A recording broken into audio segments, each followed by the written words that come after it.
Bang-bang semua, bertemu kembali di Art of Candle ya.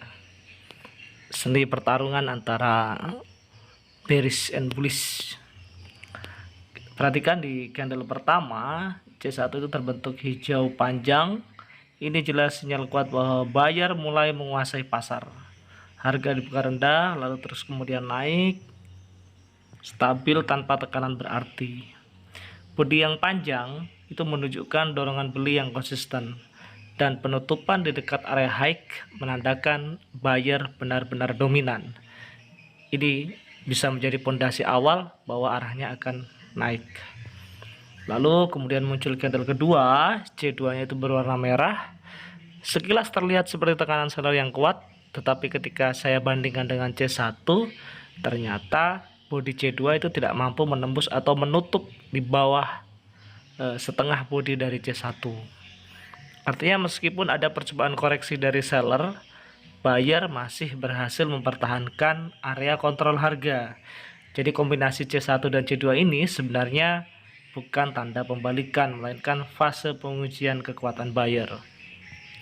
Setelah itu di candle ketiga muncul candle yang bentuknya seperti doji ya. Dengan bodi yang sangat kecil ini menandakan pasar mulai ragu. Buyer tidak lagi menekan naik, tetapi seller juga sudah kehabisan tenaga untuk menurunkan harga. Yang menarik adalah harga DC3 tidak melanjutkan turun, malah bertahan di area bawah C2. Itu artinya tekanan jual mulai melemah. Karena itu saya memutuskan tadi open posisi buy di C4. Logikanya sederhana. Buyer sudah mendapatkan sinyal jelas bahwa area bawah C3 adalah area untuk open posisi yang sangat baik. Begitu juga di candle keempat mulai bergerak naik dengan volume yang besar sehingga posisi buy langsung dikonfirmasi. Hal ini terlihat jelas hasilnya bahwa C4 muncul dengan bodi hijau panjang menelan penuh C2 dan C3. Nah, baru saja saya open posisi sell, itu alasannya adalah C4 adalah candle dengan bodi besar dengan penutupan tinggi. Artinya buyer benar-benar mendorong harga tanpa perlawanan berarti dari seller. Namun disinilah poin pentingnya ya.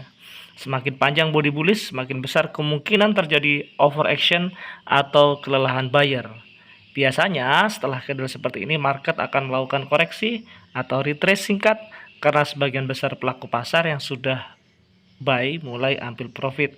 Dengan kata lain, C4 menciptakan area overbought jangka pendek. Jadi meskipun C4 terlihat sangat kuat, justru ini memberi sinyal potensi koreksi sementara. Sehingga saya di C6 melakukan open posisi buy, karena tadi saya katakan bahwa hanya sinyal koreksi sementara. Terlihat bahwa di C5 adalah candle merah dengan pelemahan seller, sehingga di C6 saya melakukan open posisi buy dan hasilnya adalah profit. Jadi gini bang, di area-area konsolidasi seperti ini biasanya kalau candlenya apa ya, istilahnya saya tulis datar, untuk teknik double candle sih banyak masuknya sih, banyak menghasilkan profit sih. Kalau ini menurut teori double candle ini adalah open posisinya sell ya, open posisinya sell. Cuma saya memberikan jeda open posisi supaya tidak terlalu rapat ya, karena memang penggunaan teknik pembacaan dua candlestick itu biasanya terkadang masih membutuhkan konfirmasi, terkadang kemudian bisa langsung terjadi. Kalau istilahnya ada yang delay, nanti terjadi di candle berikutnya, atau kemudian dia langsung terjadi di candle ketiga ya, biasanya seperti itu. Nah, kalau kita perhatikan candle hijau yang saya tunjukkan dengan anak panah ini memiliki sumbu bawah panjang. Itu tanda bahwa buyer sempat kalah di awal tetapi berhasil mendorong harga naik kembali. Artinya ada dorongan naik yang muncul dari area bawah. Namun C2 justru hadir dengan bodi merah panjang ya abang-abangku ya, kemudian menelan sebagian besar area C1. Nah ini kalau kita analisa lebih dalam, ini menandakan buyer yang tadi mulai muncul langsung ditekan balik oleh seller. Dengan kata lain bahwa kekuatan beli di C1 itu belum cukup kuat untuk mempertahankan momentum. Nah, hasil benturan antara dorongan buyer di C1 dan tekanan seller di C2 itulah yang kemudian membentuk karakter di C3. Karena tekanan jual dari C2 masih dominan, tadi saya ambil open posisi buy, akhirnya kan loss. Maka di C3 itu lahir sebagai candle merah dengan body yang lebih kecil, artinya tenaga jual mulai menurun, buyer mulai menahan di bawah. Oke, di candle yang ini saya ambil open posisi buy karena saya melihat di sisi sebelah kiri itu ada area support. Nah, memang saya banyak menggunakan area-area support sebagai area pantulan, apalagi area tersebut belum pernah disentuh sebenarnya. Nah, ini kelihatan sekali bahwa di area support itu terjadi rejection, sehingga saya mengambil open posisi buy tadi dan hasilnya profit walaupun dia bentuknya adalah candle merah ya. Nah, candle seperti ini abang-abang semua, jika dia muncul di atas tren naik merah kemudian botak atas, itu adalah sinyal awal pembalikan turun. Tapi ketika dia muncul di dekat support merah kemudian botak atas ya, kemudian ditambah dengan sumbu bawah panjang, itu adalah rejection atau potensi pembalikan naik dan merupakan sinyal untuk melakukan open posisi buy. Nah, saya di sini melakukan open posisi buy pada candle berikutnya. Apakah open posisi yang saya lakukan profit? Nah, benar. Seperti apa yang saya sampaikan tadi, jika dia muncul di dekat support merah botak atas kemudian tambah sumbu panjang bawah yang menunjukkan area rejection ya, berarti itu adalah potensi pembalikan naik atau sinyal buy ya. Ini apa bangku semua, teknik double candle kemudian juga harus memperhatikan berada di area dan posisi mana. Nah, yang menyebabkan delay dari pola yang ada itu biasanya adalah misalkan tiba-tiba pada saat dia turun hadir di area support terjadi rejection, maka pola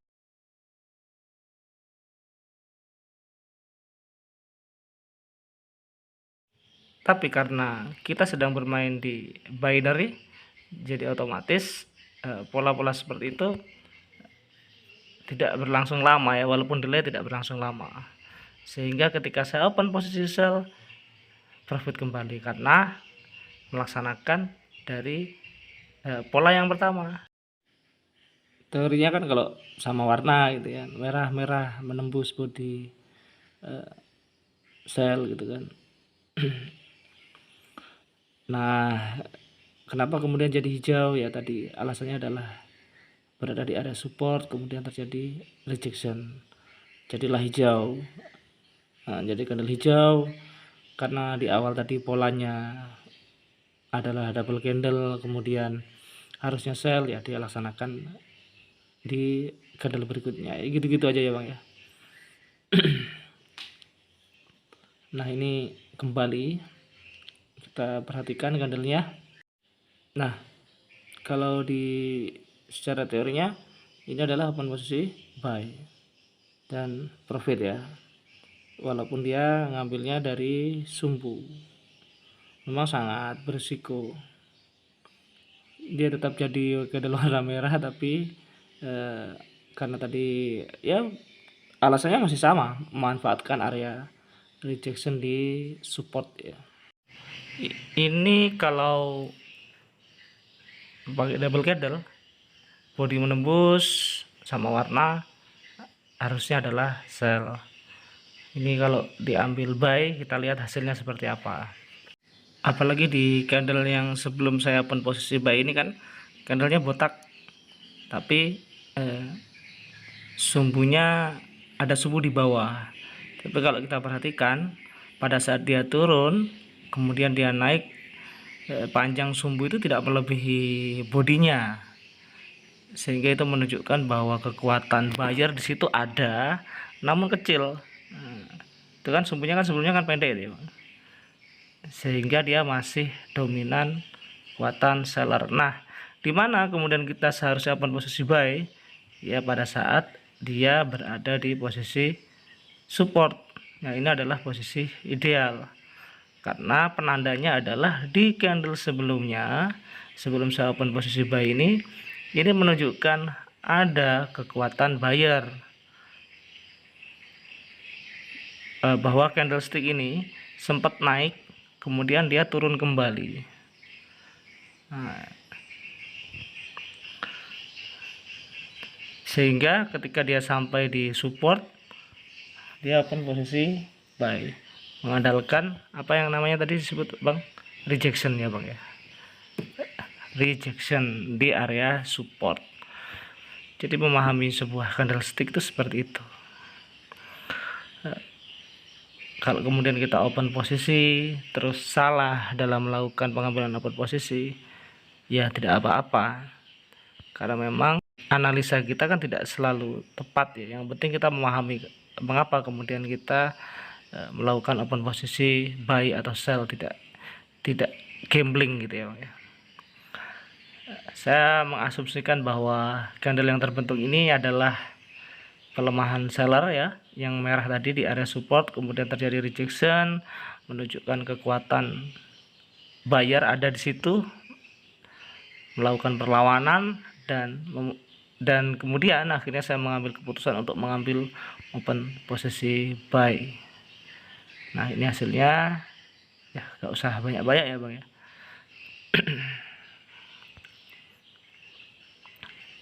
Nah, profit ya. Oke abang-abang semua, kita lanjutkan. Mengenai area rejection ini sebenarnya terbentuk di area mana saja? Biasanya terbentuk di area support atau kemudian di area resisten. Misalkan ini bisa saja kita kemudian open buy, terus kemudian candlenya naik, tapi karena di atas ada area resisten, kita lihat banyak resisten situ. Nah, itu adalah benteng yang sangat kokoh yang kemudian susah ditembus. Belum ada riwayat atau jejak candlestick berusaha menembus area tersebut. Nah, kemungkinan area pantulan itu sangat kuat sekali ya Bang semua ya. Seneng nggak Bang kalau ngelihat kemudian open posisi kita profit jauh ya, tanpa kemudian tersentuh oleh drama gendat-gendut. Kemudian kita nge-sell, di support kita nge-buy dengan memanfaatkan konfirmasi dari area rejection. Nah, ini di support kita buy lagi. Jadi setelah candlenya turun jauh kita buy. Kita coba apakah ini open posisinya masuk atau malah justru terkena sliding tackle.